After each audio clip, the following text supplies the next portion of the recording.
Your witness. Mr. Witness, pakisabi po ang inyong pangalan, edad, at iba pang pagkakakilanlan. Ako po ay si Attorney Melvin Matibag na kasalukuyang Director ng National Bureau of Investigation. Ang aming pong tanggapan ay may address na 9th floor Philinvest Cyber Zone Building, Diosdado, Macapagal, Pasay City. Nabanggit mo na ikaw ay isang abogado. Gaano ka na katagal sa nasabing propesyon? 29 years po. Saan ka nagtapos ng iyong abogasya? Sa Ateneo Law School po. Bago ang iyong abogasya, ano ang una mong inaral sa kolehiyo? Ako po ay nagtapos ng Bachelor of Arts, Major in Philosophy sa University of Santo Tomas.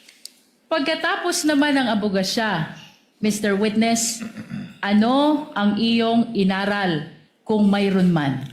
Nag-aral po ako ng Masters of Law, Major in Corporate and Finance Law sa Wayne State University, Detroit, Michigan, USA po. You are here as NBI Director. Bago ka itinalaga bilang NBI Director, ano ang iyong mga naging trabaho kung mayroon man? Bago po ako itinalaga na NBI Director, kasalukuyan po ako naglilingkod bilang Dean o Dekano ng Lyceum Alabang College of Law. Nabanggit mo na ikaw ay dating Dean ng Lyceum College of Law, Alabang. Bukod sa pagiging Dean, ano pa, kung mayroon man, ang iyong naging trabaho bagong iyong pagkatalaga bilang NBI Director? Ako po ay nanungkulan na rin sa iba't ibang kapasidad sa ilalim po ng iba't ibang administrasyon. Una-una po rito bilang Director ng Laguna Lake Development Authority sa administrasyon po ni dating Pangulong Gloria Macapagal Arroyo. Nabanggit mo na ikaw ay naglingkod bilang Director ng Laguna Lake Development Authority panahon ng dating Pangulo, Gloria Macapagal Arroyo. Ano pa, Mr. Witness, kung mayroon man, ang iyong naging trabaho bago ka itinalaga bilang NBI Director?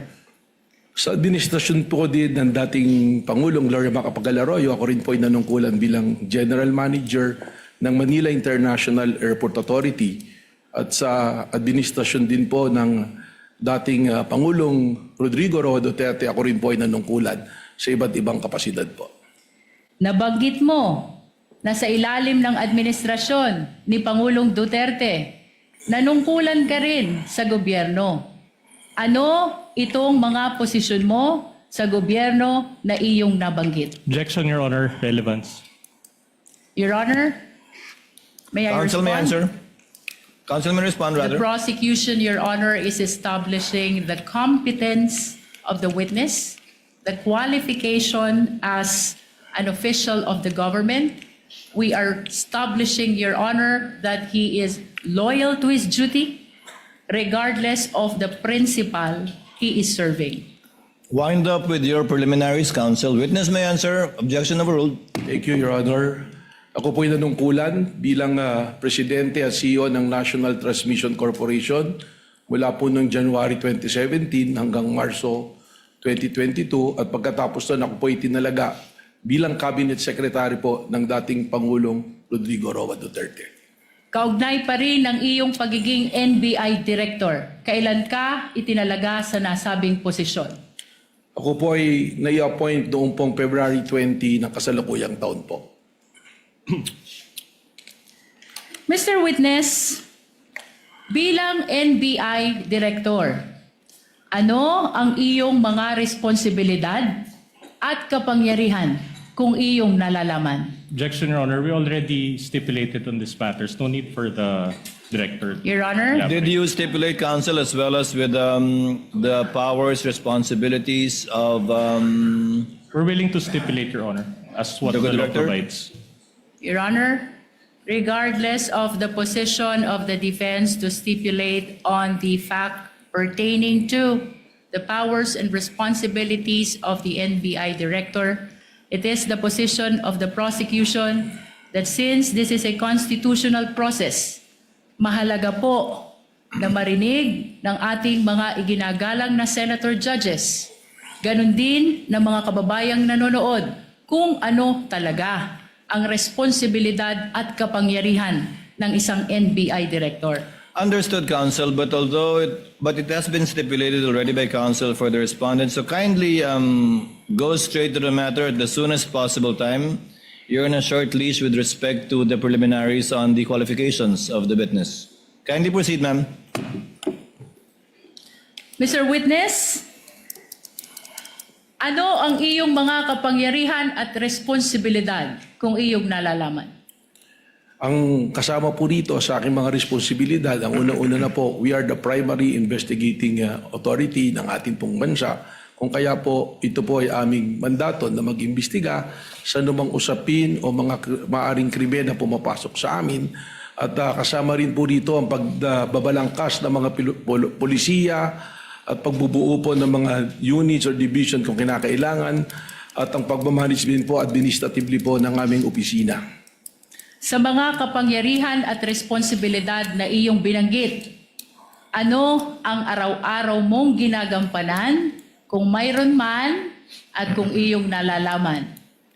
Ang araw-araw pong pagbabantay at pakikipag-ugnayan sa aming mga ahente dahil po sa araw-araw namin pag-iimbestiga ng iba't iba pong usapin na pumapasok po sa aming ahensya. Kaugnay pa rin ng mga binanggit mong kapangyarihan at responsibilidad, ano ang pinakamabigat mo na responsibilidad bilang NBI Director kung iyong nalalaman? Objection, Your Honor. Calls for an opinion. Witness may answer. I think witness is competent enough to answer that question. Thank you, Mr. Presiding Officer. Ang akin pong hindi lamang po bilang primary investigating agency, kundi ang amin pong primerong ginagawa ay ang pagbabantay para po sa ating mga taong bayan at bantayan din po ng ating konstitusyon ay may patupad at siguraduhin na hindi po nagkakaroon ng kaguluhan at ligalig para ito po ay puksain, habulin at amin pong kung kinakailangan ay kasuhan ang mga taong lumalabag po sa amin pong mandatong binabantayan. Chair would like to remind the lead prosecutor to go into the meat of our direct examination already. I think we've heard enough of the preliminaries insofar as Director Matibag is concerned. Kindly May we proceed, ma'am. Your Honor. Mr. Witness, naririto ka upang tumistigo sa impeachment trial na ito. Ano ang pagkakakilanlan ng respondent sa impeachment trial na ito kung iyong nalalaman? Malinaw naman po na ang nasasakdal po sa impeachment trial na ito ay ang ating pong Vice Presidente na si Vice President Sara Duterte. Bukod sa ang respondent ay ang Vice Presidente, ano pa kung mayroon man ang pagkakakilanlan ng respondent sa impeachment trial na ito? Base po sa aking mandato bilang direktor nang ako po ay pumasok sa aming opisina, lahat po ng mga kasong nakabinbin at mga amin na naipasok sa Department of Justice ay aking pong niribisa at tiningnan upang akin po itong masubaybayan. At isa po sa mga kasong aking nakita rito, ang respondent po rito ay ang ating pong Vice Presidente kung saan po siya ay kinasuhan ng aming Cybercrime Division ng grave threat at inciting to sedition na kasalukuyan po ngayong nakabinbin sa Department of Justice. Nabanggit mo na ang respondent ay may kasong grave threat at inciting to sedition sa DOJ. Mr. Witness, ano pa kung mayroon man ang pagkakakilanlan ng respondent sa impeachment trial na ito? Ang ating pong Vice Presidente kasalukuyang ating pong subject sa ating continuing investigation dun po sa pagbabanta at plano na pagpatay po sa ating Pangulo, sa First Lady at sa dati pong Speaker of the House. Mr. Witness, may binanggit ka na continuing investigation ng NBI. Ano ang iyong ginawa kung mayroon man kaugnay ng ongoing investigation ng NBI na iyong binanggit? Tayo po ay nagtatag ng tinatawag ko ni Special Task Force po sa pamamagitan ng pag-create po ng isang administrative order kung saan bumalangkas po tayo ng mga miyembro ng aming pong opisina para sila po ang magtuloy ng investigasyon na ito at mag-monitor po ng mga kailangang gawin. Kaugnay pa rin ng binanggit mong Special Task Force. Ano ang kahalagahan nito sa investigasyon na ginagawa ng National Bureau of Investigation? Napakahalaga po para sa amin sapagkat from our law enforcement perspective, ang ginawa pong banta ng Vice Presidente ay tinatrato na namin hindi banta kundi isang plano para po sa pagpatay sa ating Pangulo. And that is a threat to the President which we consider also na threat po sa ating national security. Mr. Witness, anong katunayan mayroon ka? Kaugnay ng iyong binanggit na binuong Special Task Force upang mag-imbestiga sa lahat ng banta sa buhay ng Presidente kasama na ang pagbabanta ng Vice Presidente. Meron po akong inisyu na Administrative Order number 11 noong April 16 ng kasalukuyang taon po. At kung ipapakita sa iyo ang kopya ng Administrative Order number 11, ito ba ay makikilala mo? Opo.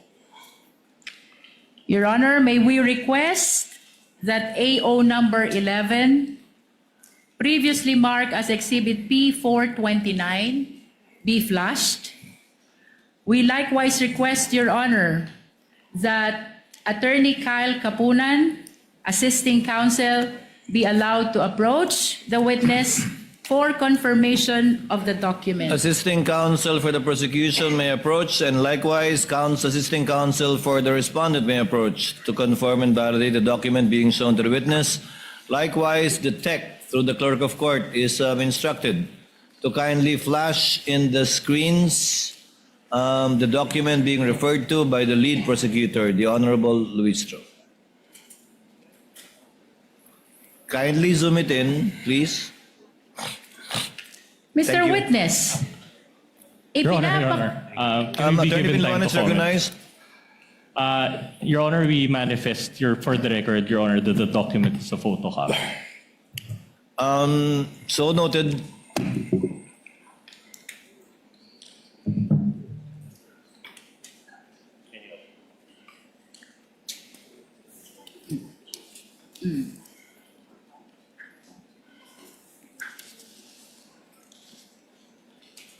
Thus, the lead prosecutor confirmed the observation of the counsel for respondents while we are awaiting, the respondent rather, Your Honor, while we are awaiting for their review of the document. Your Honor, after the confirmation of the document, the prosecution will be requesting for the transfer of marking to a certified true copy, Your Honor. At a later time. Yes, Your Honor. Noted. Counsel may proceed when she's ready. Mr. Witness, ipinapakita sa iyo ngayon, may we request the assisting counsel to please show the document to the witness? Attorney Kapunan, kindly. Mr. Witness, ipinapakita sa iyo ngayon ang isang dokumento na may pamagat na Administrative Order number 11. Ano ang kaugnayan nito sa binanggit mo kanina na Administrative Order number 11 na kung saan nabuo ang Special Task Force? Ito po yung aking dokumentong binabanggit.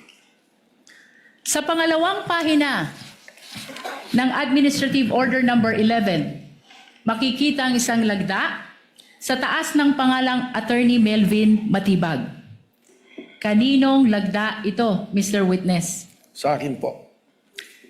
Your Honor, may we manifest that AO number 11 has been previously marked as Exhibit P429, and we just want to place on record the request for the transfer of marking at a later time to the certified true copy, Your Honor. Noted. Kaugnay pa rin ng Administrative Order number 11, Mr. Witness. Ano ang komposisyon ng Special Task Force kung iyong nalalaman? Ito po ay binubuo ng iba't ibang division na pinamumunuan po ng aming pong team leader na Deputy Director for Operations at dalawa po na assistant team leader sa pangunguna po ng Assistant Director namin for Investigation at Assistant Director for Intelligence po. Nabanggit mo ang team leader at assistant team leader ng Special Task Force. Sino naman ang mga miyembro ng Special Task Force kung iyong nalalaman? Your Honor, hindi po sino, kundi ito po ay mga grupo, specific units po. Isa na po rito ang National Capital Region Division namin, ang Cybercrime Division po namin, ang aming pong OCTD, Organized Crime, Transnational Crime Division, ang TID po at ang CFD. Mr. Witness, nabanggit mo ang National Capital Region Division. Ano ang dahilan at isinama ang National Capital Region Division sa miyembro ng Special Task Force kung iyong nalalaman? Sapagkat ang pag-iimbestiga po at ang continuing na surveillance ay tungkol sa banta sa kaligtasan po ng ating Pangulo at ang primerong opisina at tirahan po ng ating Pangulo ay nasa National Capital Region, kung kaya naman po ating pong isinama rito ang National Capital Region bilang miyembro po ng Special Task Force na ito. Mr. Witness, binanggit mo din kanina ang Cybercrime Division. Ano naman ang dahilan kung iyong nalalaman? Bakit ginawang miyembro ng Special Task Force ang Cybercrime Division? Ang Cybercrime Division po ay kasama dito sa task force na ito sapagkat marami po ngayon na nabanta na pumapasok po sa ating Pangulo sa pamamagitan po paggamit ng social media platform at ang CCD po, sila po yung may karanasan at kaalaman po na sapat para bantayan po ang mga bantang papasok dito sa pang-araw-araw po. Mr. Witness, binanggit mo din ang Organized Transnational Crime Division. Ano naman ang dahilan at isinama ito sa Special Task Force kung mayroon man?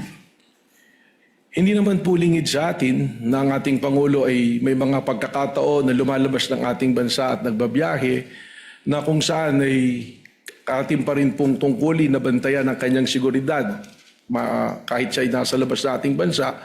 At ang ating pong Organized Transnational Crime Division, sila po yung merong ugnayan sa ating pong mga counterparts sa iba't ibang bansa upang ating pong maisiguro ang kaligtasan po ng ating pong Pangulo habang siya ay nasa labas ng ating bansa. Mr. Witness, kasama sa iyong binanggit ang Technical Intelligence Division.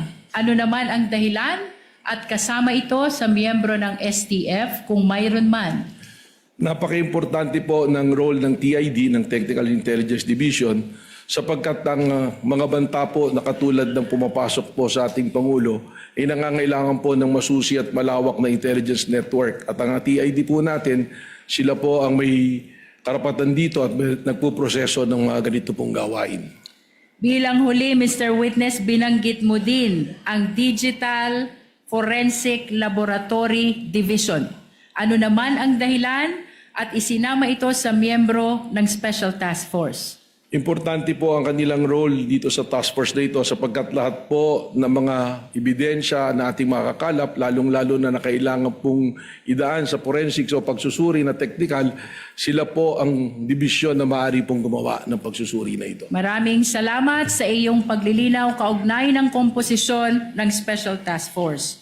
Mr. Witness, anong mga pagkakataon kailangan ng NBI bumuo ng task force kung iyong nalalaman?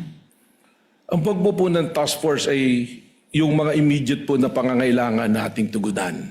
Isa po yan. Pangalawa po rito ay kung isa ng malawakan ang isang bagay na kailangan nating tugunan at imbestigahan. At ang task force din po, kaya po ganyan kalawak kung makikita ninyo, ay kung ang nasasakupan po nito ay hindi lamang iisang lugar. At yung pong mga seryosong banta, na katulad ng banta sa ating Pangulo, ganitong task force po ang pakiramdam namin na kinakailangan.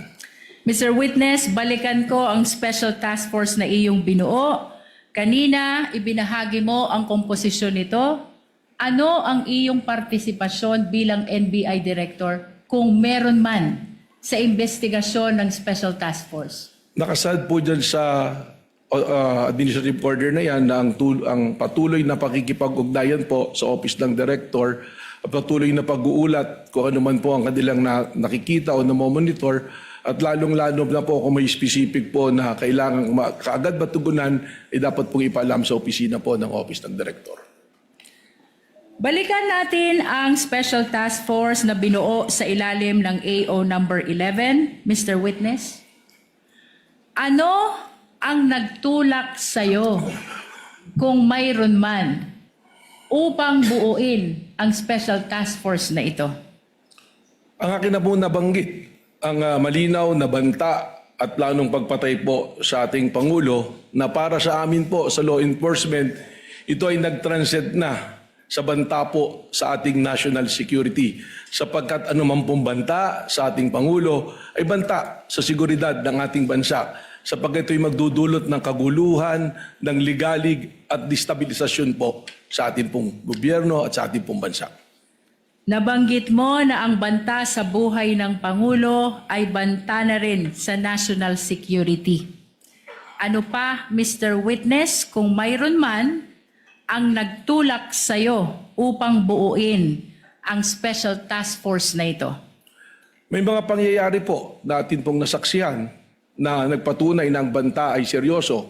Katunayan po, ang aming investigasyon ngayon ay tumawid na sa hindi banta, kundi isang plano talaga na patayin po ang ating Pangulo ng Pilipinas.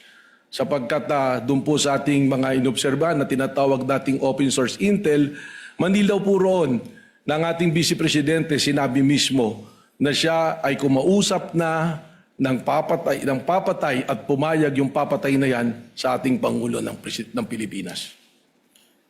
Mr. Witness, bukod sa iyong nabanggit kung saan may kinausap ang Vice Presidente na papatay sa Pangulo, ano pa, kung mayroon man, ang dahilan o nagtulak sa'yo upang buuin ang Special Task Force?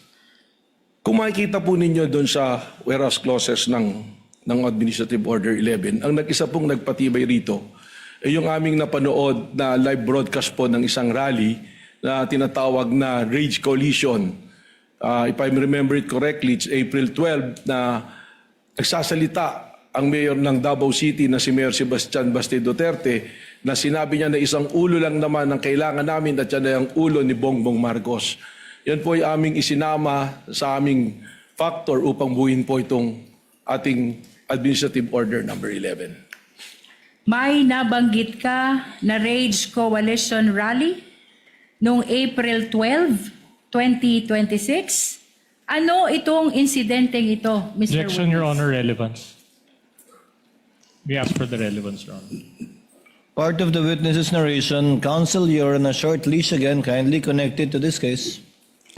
Your Honor, this Witness may answer. Dito po sa rally na ito ay nakita natin doon pa lang pa sa pangalan na sinasabing rage. Ito po ay may interpretasyon base sa aming law enforcement experience na pag sinabing rage, galit, puot. At ang mga personalidad po na dumalo rito ay makikita nating mga personalidad na kilalang tumutuligsa at naglalabas ng destabilisasyon po sa atin pong gobyerno ngayon. Makikita po natin ang presence ng iba't ibang personalities dyan na consistent na nagdudulot ng ligalig po sa atin pong bansa. Mr. Witness, kung ipapakita sa iyo itong videong ito ba'y makikilala mo? Opo. Anong partikular na bahagi ng videong ito ang tumutukoy sa iyong sinabi kung saan may binanggit si Mayor Sebastian Duterte?